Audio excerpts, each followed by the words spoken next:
And I'm Greg Lambert. As you could tell from the opening music, this is one of our regular shows where we look into the industry and find innovative people to bring on and discuss what they're doing in advancing the legal profession.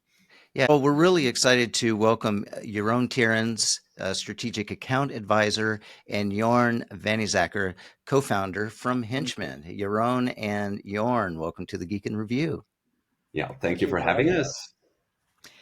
So, Jorn, before we jump into some of the really great things that you're doing and the growth of Henchman in the past couple of years, could we get you to give us a brief overview of Henchman and why you founded it? Yeah, of course, Marlene. So, hey, I'm Jorn. I'm one of the three co-founders at Henchman. Today, we're 40 very talented techies together building Henchman.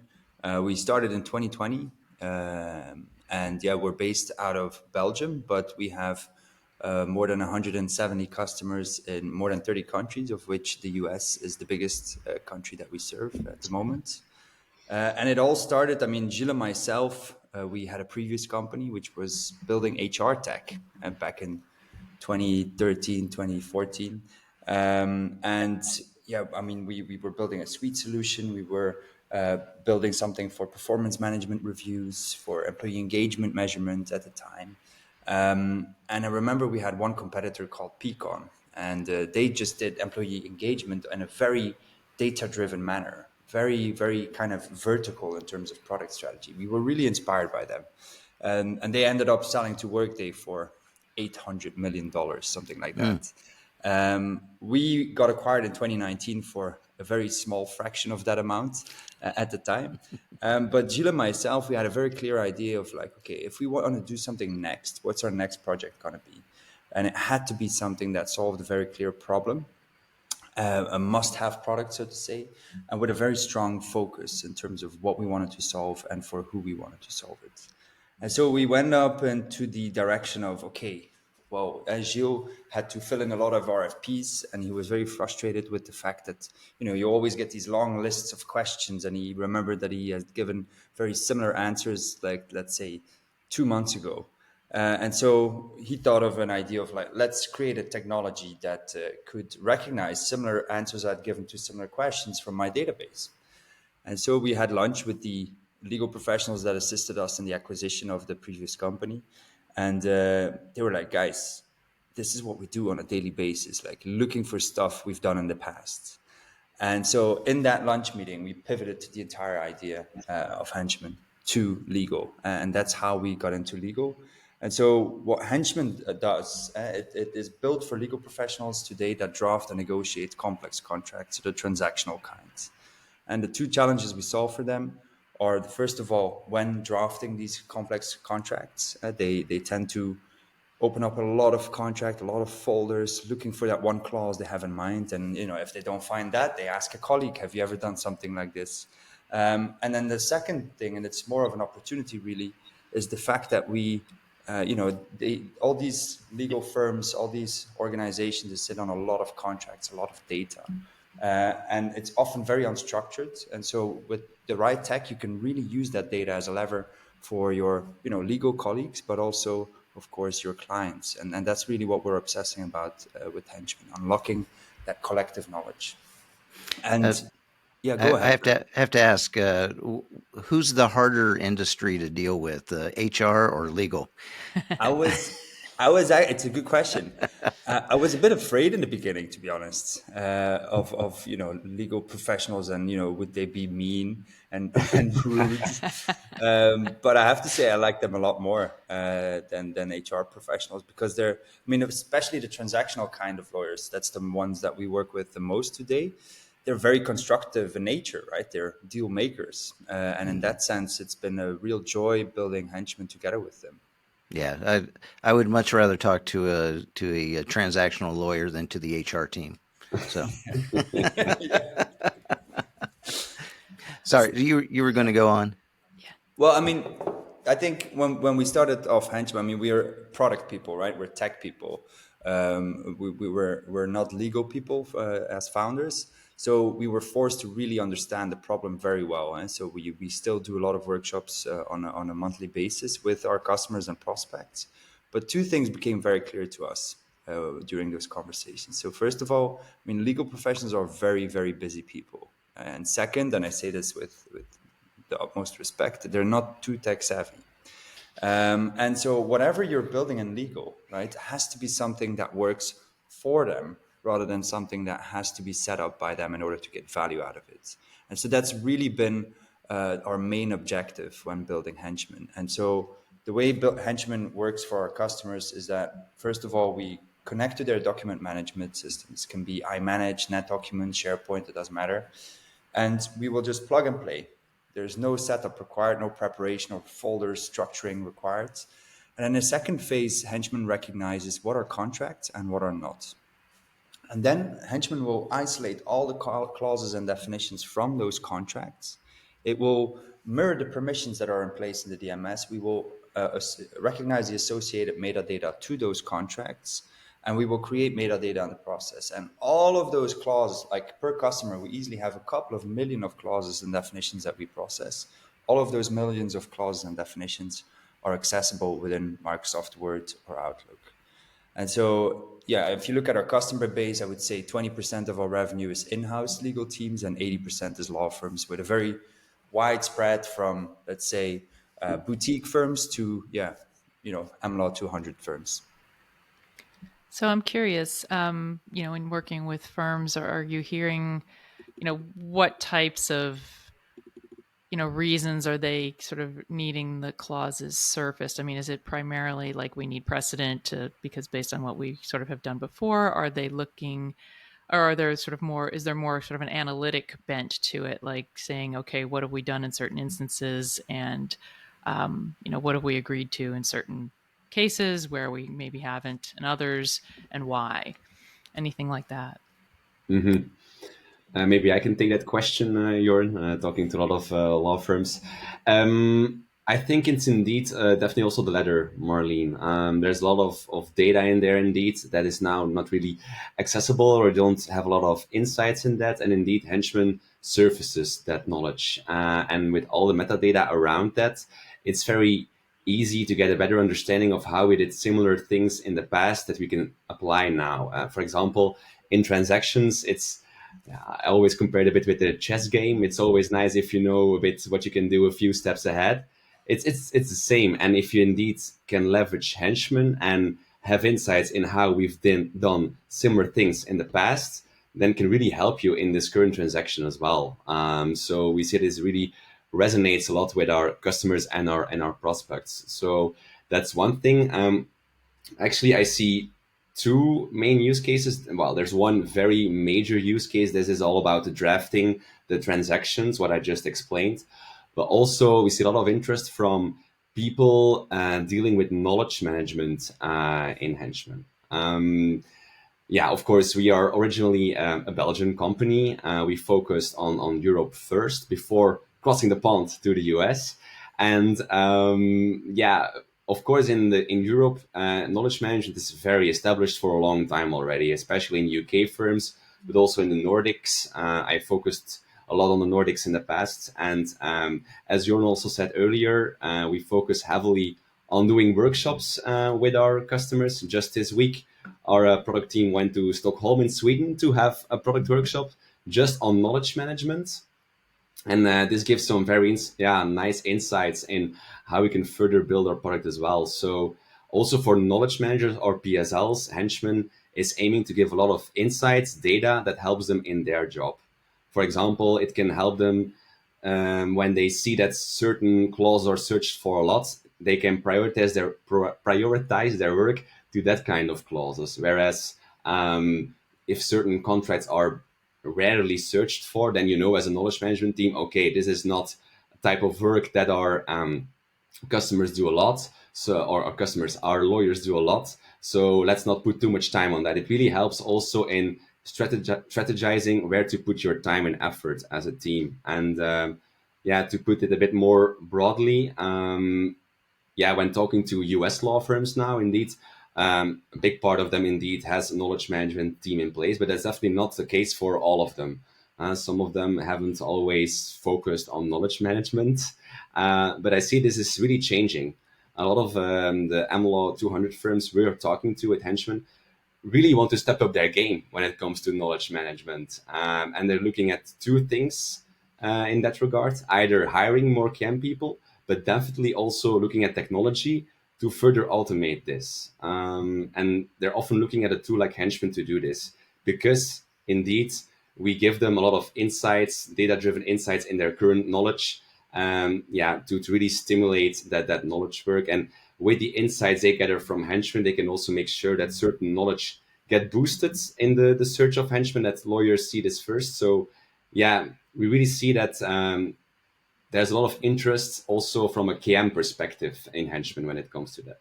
Yeah, let me pick up on the technology, because and we'll get back to the Europe versus US a little later, but a lot of US KM teams look at KM as a technology, whereas it's more of a personnel kind of a process in Europe. But I want to focus in on the US centric, and that's the leveraging the technology to help with the knowledge management. And I know you guys are using Microsoft Copilot to help with the drafting experience. So, for the legal professionals that are using the product, and specifically, you are looking at the firm's document management system, or the corporation's document management system, if they're lucky enough to have one. And so for us KM folks, this is kind of the holy grail, that we know there's a lot of data inside our DMS that we would like to leverage to improve our KM process. So how are you guys using Copilot to help with that? Yeah, sure. So indeed, I would situate Copilot more in the the first use case I explained, where legal professionals, lawyers, practicing lawyers are using Copilot. The reason why we start building that integration we currently have with Copilot is actually because, in those conversations I, for example, have with AmLaw 100 firms, the big majority of them, if I may say so, is experimenting with Copilot. And what I hear there quite often is that it's a great productivity tool. It really helps in both Outlook, drafting emails, or in Word, Excel. It's great for general productivity. And that's, of course, always the goal of Microsoft. They always want to stimulate general productivity. But when it comes to the more deep legal work, if I may say so, such as drafting contracts, it's not there yet, the Copilot. What I hear quite often is indeed when you give a prompt, for example, give me 10 liability clauses written in an SPA by this specific colleague in the last year, then Copilot would give you some kind of answer based on your data, but it's not always accurate. For example, if you then open these sources, those contracts, sometimes there is not even a correct liability clause in there, the one you wanted. So it's not working that well when it comes to that. And what is Henchman really good at, and what Jorn also already briefly touched upon earlier, we're good at indexing those clause definitions coming from the document management system. We structure them in a very good way in our software, together with all the relevant metadata attached to that. And that really helps Copilot, because the integration as we build it right now is that when people make a prompt in Copilot, indeed, like give me 10 liability clauses written in an SPA by Marlene, for example, in the last year, then Copilot would make an API call to Henchman, and Henchman would return results to the user through Copilot. And then, of course, you have way more accurate results than when it's just Copilot that you're using. Again, because we have so much metadata attached to those clauses that are structured very well. So we see that this resonates very well in the last weeks. And we also hosted a webinar on this together with our partners, iManage and Microsoft. And Jorn, that was crazy, right? We did it in the Microsoft HQ here in Brussels. And I think, what was it, 1,800 people subscribed for it? It was, Wow. Yeah, there's a lot of interest for the Copilot integration for sure. Just to follow up quickly on that, why Copilot and why not one of the other platforms? I think Microsoft is everywhere in legal. I've never encountered any law firm, for example, that is using the Google Workspace instead of Microsoft. And Copilot is basically a new kind of interface in Microsoft. Besides Word, Outlook, you now also have Yep. Copilot. So Henchman wants to be where the lawyer is, and that is Microsoft. That's Copilot. Yeah. Yeah. And I think, I mean, the majority of our customers and prospects are experimenting with Copilot. Yeah. It's crazy. Are you guys experimenting with this, or are you not able to disclose this on a podcast? We're experimenting with everything. Yeah. Now, whether or not we're actually implementing something, that's a different story. I'm curious though with Copilot. I mean, are you getting any feedback from firms about security concerns and sort of Microsoft's ability, perhaps to sort of see content prompts? Yeah, that's definitely a good question. When it comes to the Copilots itself, they're actually Microsoft has switched off that abuse monitoring, I think. So there is no security issue when it comes to that or confidentiality issue. And of course, that integration with Henchman, yeah, there we have all the security measures we have in place as a vendor. We are ISO certified and SOC 2 Type 2 compliant, and we're constantly monitoring our security. So when it comes to Copilot specifically, yeah, we don't see any security or confidentiality issue.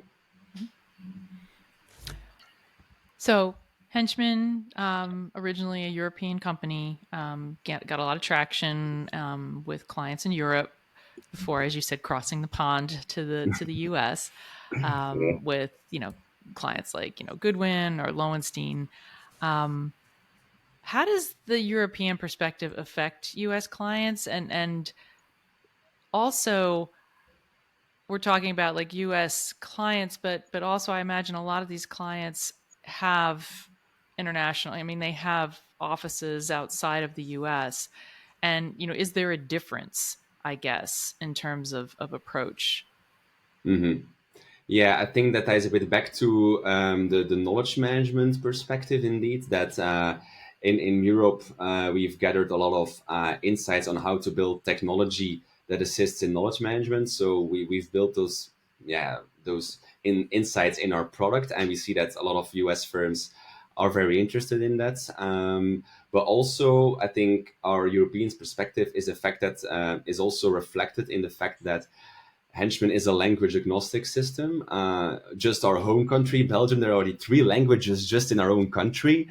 So for us, it was really important from day one to build a product that works not just in English, but also all the other European languages that are out there. So you also mentioned Goodwin, for example, Marlene. Their Paris office, for example, is also using Henchman because, yeah, it works perfectly in French as well. So I think that's something unique about Henchman, the fact that it doesn't only work in English, but also in a lot of other languages, and especially the large US firms that are active globally show a lot of interest in that specific part of Henchman as well. Yeah.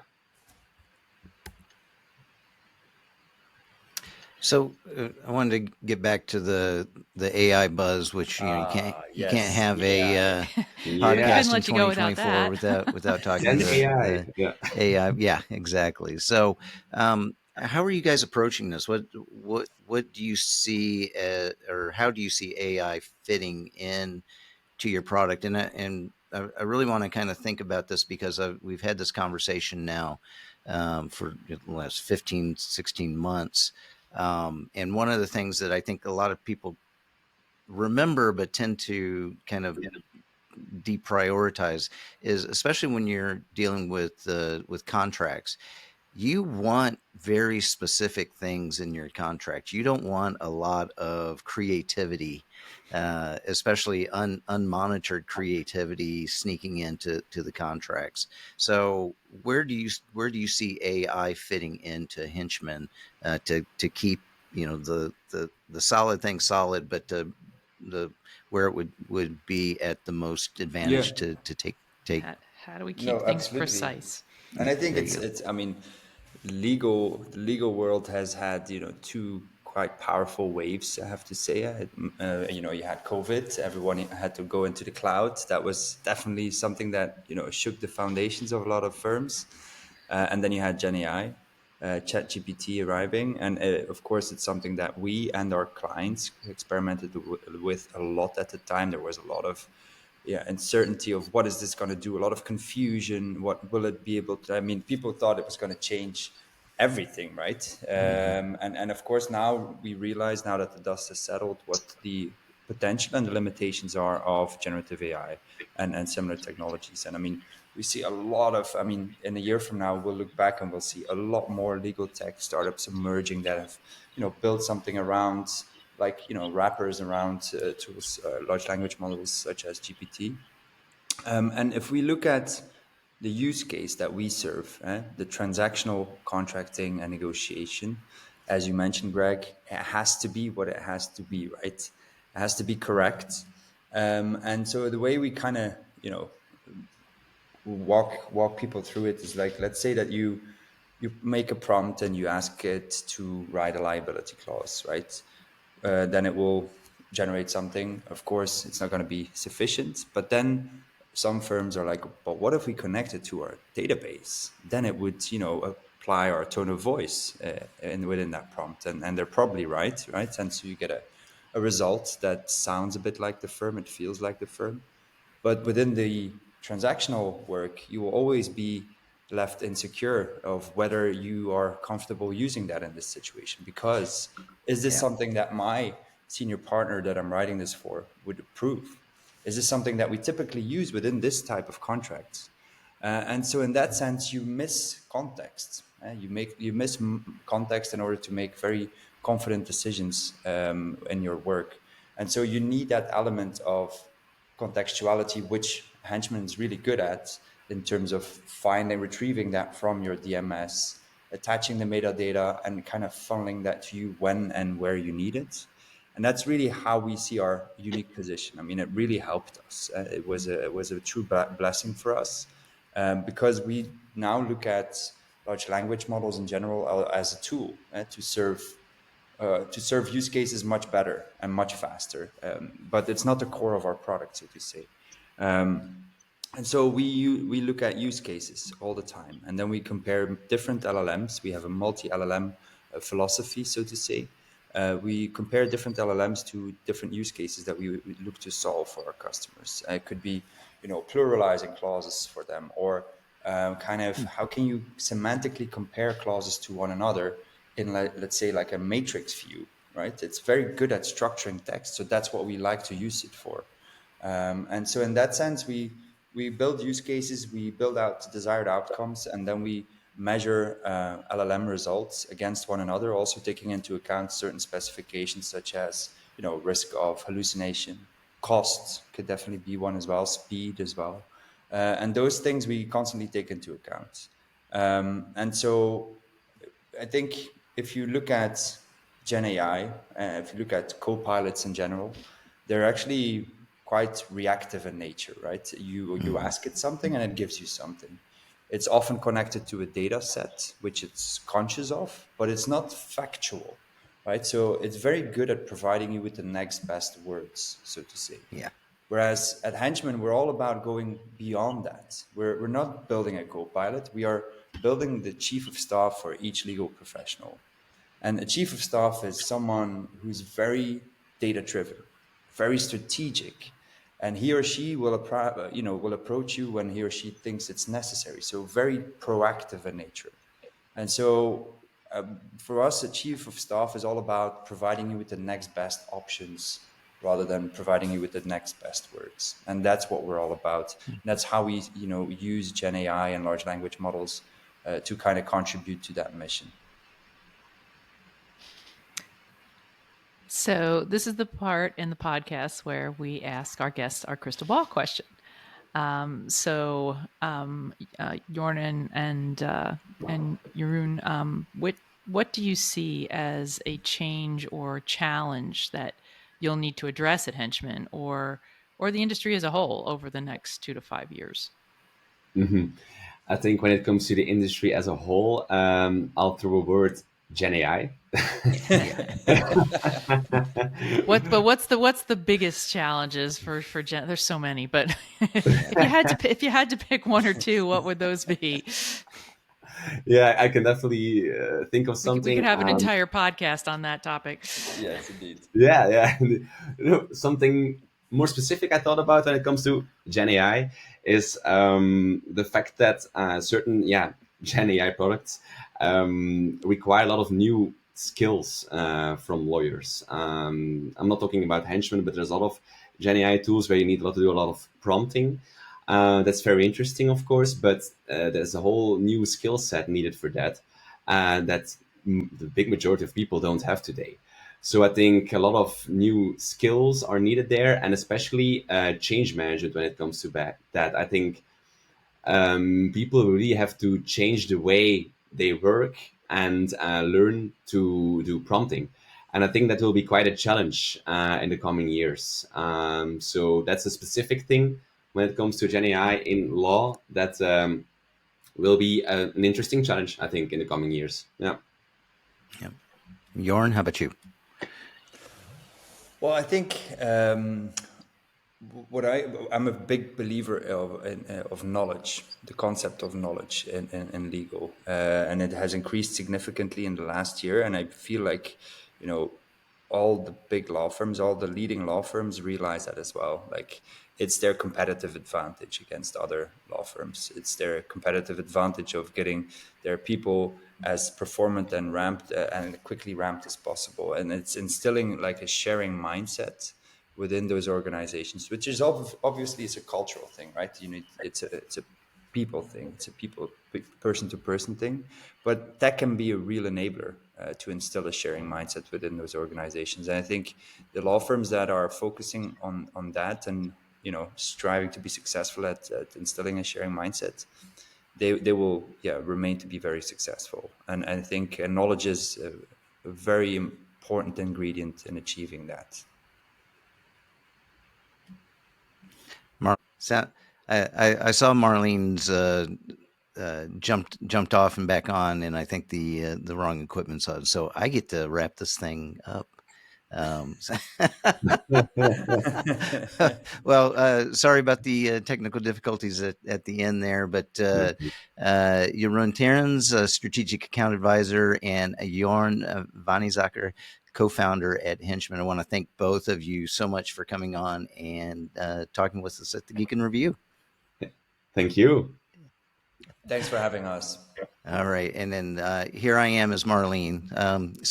And of course, thanks to all of you for listening to the Geek and Review podcast. If you enjoy the show, please share it with a colleague.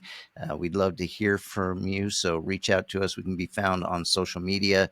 Marlene is on LinkedIn and on X at Gebauer M, and on Threads at Gebauer M6. I'm sorry, at M Gebauer 66.